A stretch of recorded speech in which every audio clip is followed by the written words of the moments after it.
Hello student. Bernoulli's theorem में एक हम लोग पढ़ते हैं प्रेशर एनर्जी। ये हमेशा दिमाग में रहता है, ये प्रेशर कैसे एनर्जी में हम लोग बोलते हैं प्रेशर को कि इट्स अ प्रेशर एनर्जी। इसका मतलब कहीं पे भी अगर एनर्जी आती है, एनर्जी हम लोगों ने दो फॉर्म में पढ़ा हुआ है, एक वर्क के फॉर्म में पढ़ा हुआ है, एक हीट के फॉर्म में पढ़ा हुआ है। क्योंकि यहाँ पे मोशन हो रहा है, इसका मतलब हमें ये वर्क में पढ़ना। और मैकेनिकल एनर्जी हम लोगों ने दो पढ़ा हुआ है बच्चों, एक पोटेंशियल एनर्जी होता है और एक काइनेटिक एनर्जी होता है, राइट।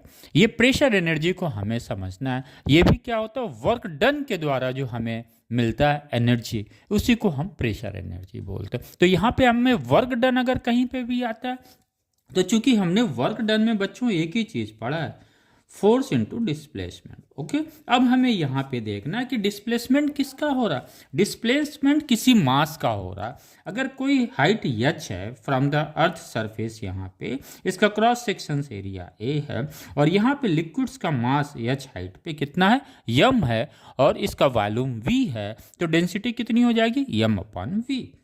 अगर हम यहाँ पे प्रेशर्स देखते हैं तो प्रेशर्स की एक प्रॉपर्टी हमेशा दिमाग में रखना है कि किसी भी पॉइंट्स पे, लिक्विड्स के किसी भी पॉइंट्स पे जो प्रेशर होता है वो सभी डायरेक्शंस में क्या होता है, सेम होता है। अगर ये पॉइंट है, इस डायरेक्शन में भी इस प्रॉपर्टी को अगर आप समझते हैं तो फिर प्रेशर्स एनर्जी को स्ट्रीमलाइन फ्लो में आप समझ, यानी this property is important, property of the pressure of the liquid, it remains same in all the directions. Okay, right. Due to this pressure, as we know, P equal to F upon A, right. Force how much it is a P into A. A is the cross section area. If it is a this area, cross sections area, right.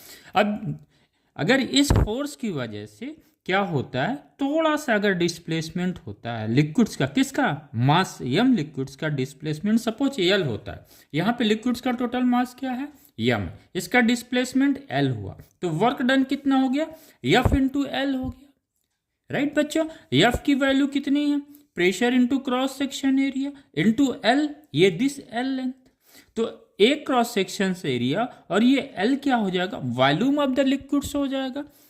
This one is the P into volume of the liquid.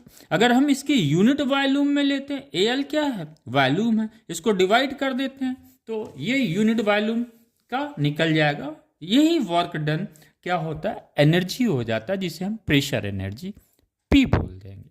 Thank you बच्चों।